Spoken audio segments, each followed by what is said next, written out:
Hello friends, कैसे हैं आप सभी लोग। उम्मीद करता हूं आप सभी अच्छे होंगे। मैं आपका अशोक प्रजापति AKP स्टडी में आपका एक बार फिर से तहे दिल से स्वागत करता हूं।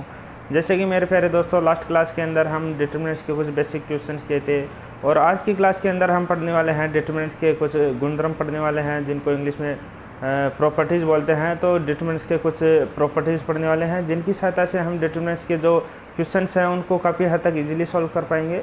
तो चलो देर किस बात की, शुरू करते हैं आज की class. Properties of determinants. Screen पे आप देख पा रहे होंगे कि सारणिकों का जो पहला गुणधर्म है वो इस प्रकार से है। किसी सारणिक का मान उसकी पंक्तियों और स्तंभों को परस्पर हम यदि परिवर्तित कर देंगे तब भी जो उसका फाइनल रिजल्ट आने वाला है वो सेम आएगा, अपरिवर्तित रहता है मतलब। ठीक है, तो इसको प्रूव किया गया है, वो इस प्रकार से है, समझा देता हूँ। माना del equal to A1 A2 A3 B1 B2 B3 C1 C2 C3 है। इसको हम R1 के सापेक्ष प्रसार करेंगे तो ये हो जाएगा del equal to A1 into B2 C3 minus B3 C2 minus A2 B1 C3 minus C1 B3 plus A3 B1 C2 minus B2 C1। ये आपको समझ में आ गया होगा।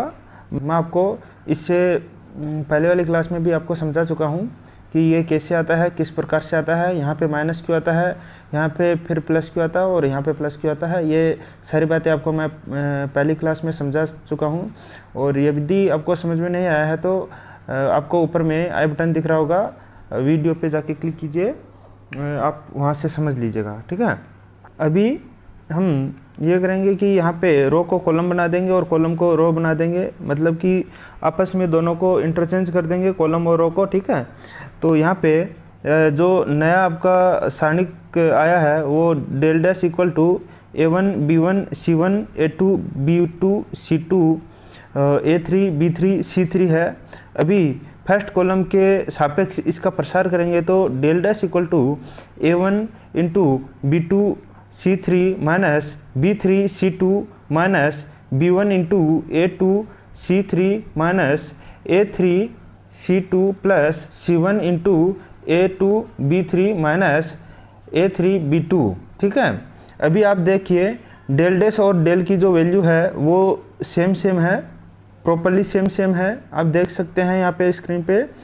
और इसका मतलब ये हो गया कि del equal to del dash हो गया। ठीक है, और यही हमारा जो फर्स्ट गुणधर्म है, फर्स्ट जो प्रॉपर्टी है उसके अंदर बताया गया है।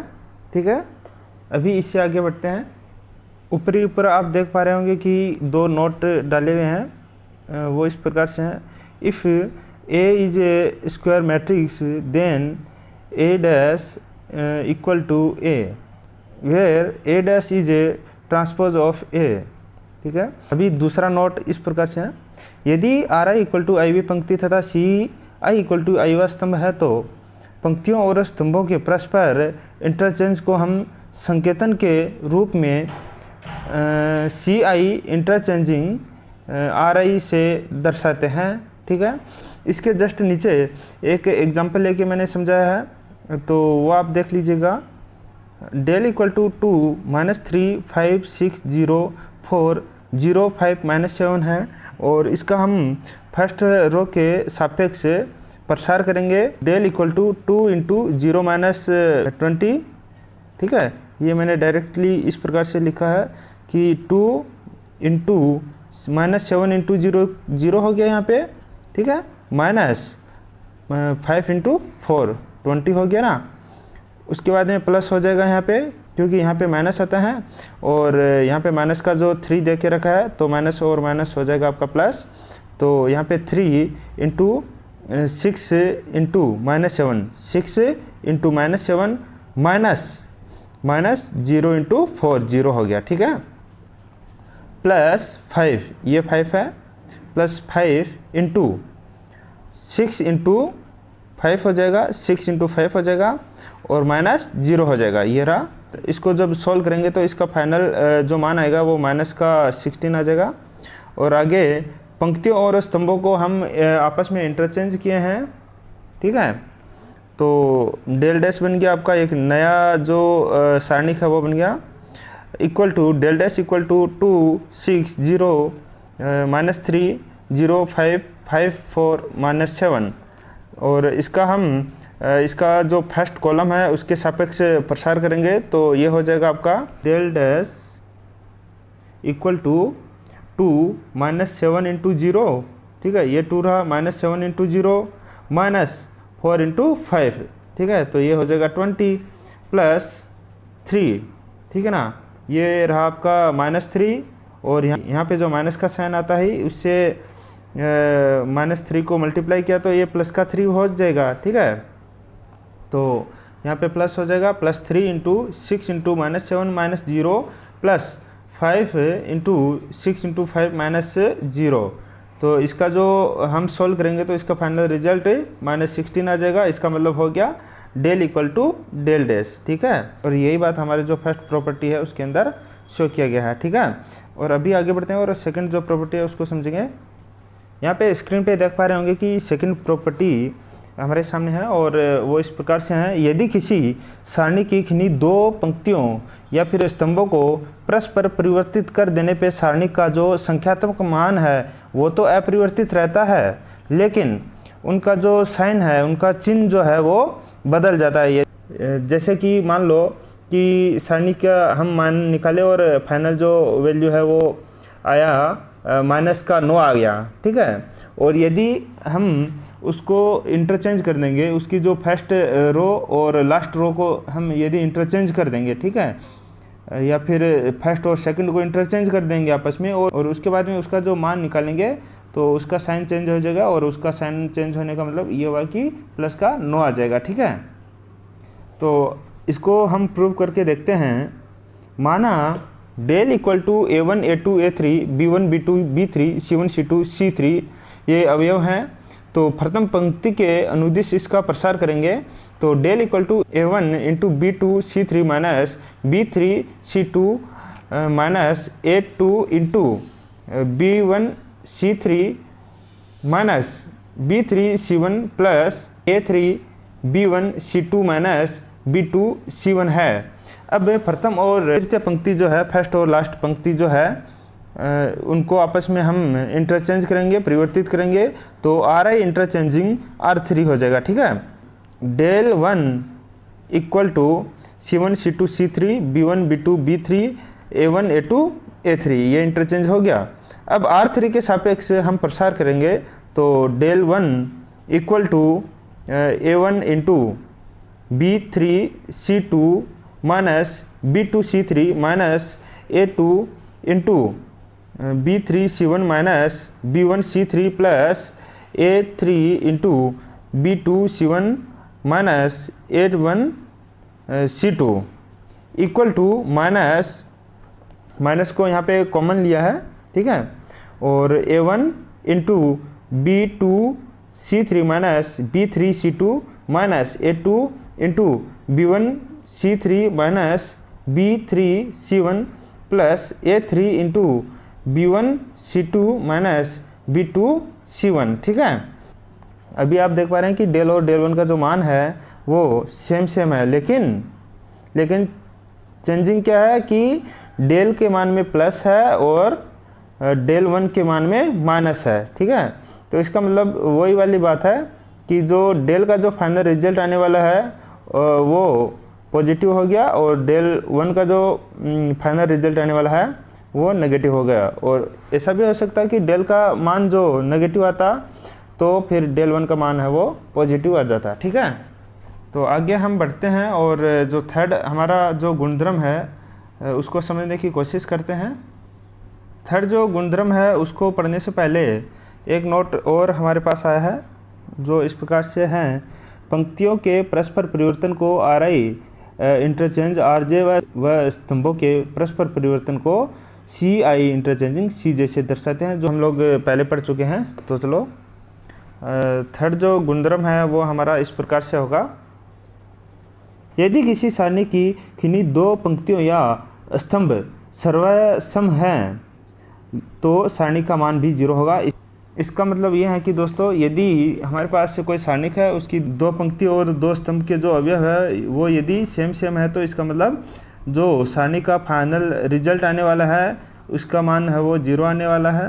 ठीक है, तो इसको प्रूव इस प्रकार से किया है। यदि सारणिक डेल की दोनों सर्वसम पंक्तियों या स्तंभों को परस्पर परिवर्तित कर देते हैं तो सारणी का मान अपरिवर्तित रहता है, बल्कि गुणधर्म 2 के अनुसार चिन्ह परिवर्तित हो जाता है, अर्थात del equal to minus del हो जाता है, डेल इक्वल टू 0 हो जाता है। अभी फोर्थ गुणधर्म की तरफ बढ़ते हैं, वो इस प्रकार से होगा। यदि किसी सारणी के किन्हीं एक पंक्ति अथवा स्तंभ के सभी अवयव को किसी अचर राशि के या अक्ष वाई जेड जो भी है से गुणा कर दिया जाता है तो सारणी का जो फाइनल रिजल्ट आने वाला है वो भी के से या कोई जो भी अचर है उससे गुणा हो जाएगा। ठीक है, लेकिन के इक्वल टू 0 नहीं होना चाहिए, ये आपको मैं बता देता हूँ। के इक्वल टू 0 नहीं होना चाहिए। इसका प्रूफ यहाँ पे शो किया गया है। यदि del equal to A1 A2 A3 B1 B2 B3 C1 C2 C3 है और del 1 equal to K1 Ka2 Ka3 B1 B2 B3 C1 C2 C3 है, तो यहाँ पे K को हम कॉमन ले सकते हैं और कॉमन लेने के बाद इस प्रकार से लिख सकते हैं K into A1 A2 A3 B1 B2 B3 C1 C2 C3 equal to, यहाँ पे देखिए आप ये डेल बन गया, ये जो डेल है ये बन गया, तो इसका मान हो जाएगा के इंटू डेल, अर्थात के डेल इक्वल टू डेल 1। ठीक है, इससे आगे बढ़ते हैं दोस्तों। यहाँ पे 2 नोट है वो शो किए गए हैं, तो वो इस प्रकार से है। इस गुणधर्म के अनुसार सारणी के किसी एक पंक्ति अथवा स्तंभ के सर्व उभयनिष्ठ गुणनफल बाहर निकाल सकते हैं। ठीक है, वो वाली बात है जो मैं आपको बताया हूँ अभी भी। जस्ट कोई भी एक रो हो या फिर कोई भी एक कॉलम यदि किसी अक्षर से मल्टीप्लाई हो तो हम उसको कॉमन ले सकते हैं, हम उसको उभयनिष्ठ ले सकते हैं। तो वो इस प्रकार से हो जाएगा इक्वल टू के into A1 A2 A3 B1 B2 B3 C1 C2 C3। ठीक है, अभी इसका अगला जो नोट है नोट नंबर 2, वो इस प्रकार से है। यदि सारणी के किन्हीं 2 पंक्तियों या स्तंभों के संगत अवयव समानुपाती हो तब उसका मान है वो 0 होगा, जो मैं आपको बता ही चुका हूँ कि अभी हमारा जो 5वां नंबर का जो गुणधर्म है, 5वां नंबर की जो प्रॉपर्टी है वो इस प्रकार से है। यदि एक सारणिक की एक पंक्ति या स्तंभ के कुछ या फिर सभी अवयव 2 या 2 से अधिक पदों के योगफल के रूप में व्यक्त हो तो सारणिक को 2 या अधिक सारणिकों के योगफल के रूप में हम व्यक्त कर सकते हैं। जैसे A1 plus lambda 1 A2 plus lambda 2 A3 plus lambda 3 B1 B2 B3 C1 C2 C3 है। इसको हम इस प्रकार से लिख सकते हैं जो आपको आगे शो हो रहा है। A1 A2 A3 B1 B2 B3 C1 C2 C3 plus lambda 1 lambda 2 lambda 3 B1 B2 B3 C1 C2 C3। अब यहाँ पे ये शो हो रहा है कि जो R1 के अंदर है वो लेमडा जो जुड़ा है लेमडा 1 लेमडा 2 लेमडा 3, यदि यह लेमडा कॉलम के अंदर जुड़ा होता, किसी भी कॉलम के अंदर जुड़ा होता, चाहे वो C1 हो C2 हो C3 हो, तो हम उसको आगे इस प्रकार से लिख सकते थे। यहाँ पे हम चेंज कर सकते थे। यदि लेमडा यहाँ पे C1 के साथ में होता तो यहाँ पे C1 चेंज हो जाता, लेमडा आ जाता C1 के अंदर, और यदि C2 के साथ में ऐड होता तो यहाँ पे C2 के अंदर लेमडा आ जाता, और C3 के साथ होता तो C3 के साथ हो जाता। ठीक है, और यही प्रक्रिया यहाँ पे R1 R2 R3 के साथ में हो जाता। ठीक है, अभी इसको हम आगे प्रूव करके देखते हैं। ठीक है, अभी यहाँ पे बायां पक्ष पहले लिया गया है, तो बायां पक्ष इस प्रकार से हमारा जो था A1 plus lambda 1 A2 plus lambda 2 A3 plus lambda 3 B1 B2 B3 C1 C2 C3। R1 के सापेक्ष इसका हम प्रसार करेंगे तो ये आपका हो जाएगा del equal to A1 plus lambda 1 into B2 C3 minus B3 C2 minus A2 plus lambda 2 into B1 C3 minus B3 C1 plus A3 plus lambda 3 into B1 C2 minus B2 C1 equal to A1। अभी यहाँ पे इसको हम अंदर multiply करेंगे और उसको solve करने की कोशिश करेंगे। ठीक है, तो ये हो जाएगा A1 into B2 C3 minus B3 C2 minus A2 into B1 C3 minus B3 C1 plus A3 into B1C3 minus B2C1 plus λ1 into B2C3 minus B3C2 minus λ2 into B1C3 minus B3C1 plus λ3 into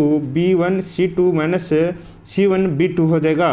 अभी आप देख पा रहे हैं कि ये जो multiply में A1 A2 और A3 है यहाँ तक, इसको हम इस प्रकार से लिख सकते हैं। और जो λ1 λ2 λ3 का जो मल्टीप्लाई के अंदर आ रहे हैं, मल्टीप्लाई के अंदर जो वैल्यू आ रही है उसको हम इस प्रकार से लिख सकते हैं। इसका मतलब ये हो गया A1 A2 A3 B1 B2 B3 C1 C2 C3, जो ये आपकी वैल्यू जो दी हुई है इसके हिसाब से हमने यहाँ पे सारणिक बना दिया। और जो यहाँ पे λ1 से जो आगे की जो वैल्यू है उसके जो मान से हमने यहाँ पे ये सारणिक शो कर दिया है। ठीक है, तो ये आपका हो जाएगा A1 A2 A3 B1 B2 B3 C1 C2 C3 plus λ1 λ2 λ3 B1 B2 B3 C1 C2 C3 equal to दाएं पक्ष। यहाँ पे एक एग्जाम्पल के थ्रू भी इसको समझा गया है। यहाँ पे कोई सारणिक दिया गया है जिसके अवयव इस प्रकार से हैं A B C A plus x A plus x B plus y C plus z x y z equal to 0 हो तो इसको हम इस प्रकार से भी लिख सकते हैं A B C x y z A B C x y z. और दूसरा जो इसका सारणिक बनेगा plus ABC x y z, ठीक है, equal to 0 plus 0 equal to 0। क्यों यहाँ पे 0 प्लस 0 क्यों हुआ बताओ? यहाँ पे 0 प्लस 0 इसलिए हुआ, ये 0 तो इसका जो ये सारणी का इसका हो गया और ये 0 है वो इस सारणी का हो गया। ठीक है, क्योंकि इसके अंदर R1 और R2 जो है वो एक दूसरे के समानुपाती हैं, एक दूसरे के जो R1 और R2 के जो अवयव हैं वो सेम है। और यहाँ पे R2 और R3 के अवयव जो हैं वो सेम है, तो इसके हिसाब से ही 0 प्लस 0 इक्वल टू 0 आया है। ठीक है, अभी आगे देखते हैं। अभी आगे हमारा 6 नंबर का गुणधर्म है जो हमारी लास्ट प्रॉपर्टी है। ठीक है, यदि एक सारणिक के किसी पंक्ति या स्तंभ के प्रत्येक अवयव में दूसरी पंक्ति या स्तंभ के संगत अवयवों के समान गुणजों को जोड़ दिया जाता है तो सारणिक का मान वही रहता है। अर्थात यदि Ri is equal to Ri plus KRJ या Ci is equal to Ci plus KCJ का प्रयोग करें तो सारणिक का मान है वो वही रहता है। और इसका प्रूफ जो है वो इस प्रकार से है, del equal to A1 A2 A3 B1 B2 B3 C1 C2 C3 और del 1 equal to A1 plus KC1 A2 plus KC2 A3 plus KC3 है। ये फर्स्ट रो हो गई। और सेकंड रो के अवयव इस प्रकार से हैं B1 B2 B3 C1 C2 C3 जो थर्ड रो के अवयव है। ठीक है, यहाँ पे R1 is equal to R1 plus KR3, मतलब ये आपका हो जाएगा del 1 equal to A1 A2 A3 B1 B2 B3 C1 C2 C3 plus KC1 KC2 KC3 B1 B2 B3 C1 C2 C3 इस प्रकार से हमारे जो सारणिक है वो थोड़ा सॉल्व होगा। ठीक है, तो ये हो जाएगा del equal to del plus 0। ठीक है, ये डेल तो यहाँ से आ गया। ठीक है, मतलब कि ये जो वैल्यू है वो यहाँ से आ जाएगा तो डेल हो जाएगा। और इसका मान 0 हुआ, क्यों हुआ देखो, क्योंकि जो हमारी R1 है वो R3 के समानुपाती है। ठीक है, अभी आप बोलेंगे कि इसके अंदर तो क्या है, इसके अंदर क्या नहीं है, क्योंकि तो इसका मतलब ये हो गया कि क्या है वहाँ यहाँ पे अचर है जो हम बाहर निकाल सकते हैं, हम इसको उभयनिष्ठ ले सकते हैं, कॉमन ले सकते हैं। तो उसके बाद में तो ये R1 और R3 जो है वो सेम हो जाएगी ना, तो वो 0 हो जाएगी। और 0 को हम K से मल्टीप्लाई करेंगे तो ऑलरेडी 0 ही आएगा। ठीक है, तो ये हो जाएगा del 1 equal to del plus 0 del 1 equal to del. ठीक है, तो यहाँ पे हमारा 6 नंबर का जो गुणधर्म है वो कंप्लीट होता है। लेकिन यहाँ पे हम आज का वीडियो ख़त्म करने से पहले 2 टिप्पणी है वो हम पढ़ेंगे जो इम्पोर्टेंट है हमारे लिए। यदि सारणी के डेल में Ri इक्वल टू KRi या Ci इक्वल टू KCi के प्रयोग से प्राप्त सारणी के डेल 1 है तो डेल 1 इक्वल टू के डेल होगा, जो अभी भी जस्ट आया है वही बात इसके अंदर बताई गई है।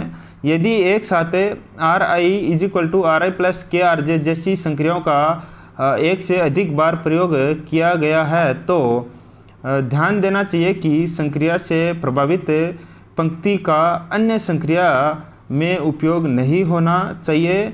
ठीक इसी प्रकार स्तंभों के साथ होगा। ठीक है ना। यदि दोस्तों आपको आज का वीडियो अच्छा लगा तो वीडियो को लाइक कीजिए, शेयर कीजिए। चैनल पर यदि आप पहली बार आए हैं तो चैनल को सब्सक्राइब करना मत भूलिएगा। और हाँ, घंटी बटन तो आपको क्लिक करना ही है ताकि आगे जो आने वाली वीडियो है उनका नोटिफिकेशन है वो आपको सबसे पहले आए। और आज के लिए बस इतना ही। चलते हैं दोस्तों। जय भारत, जय हिंद।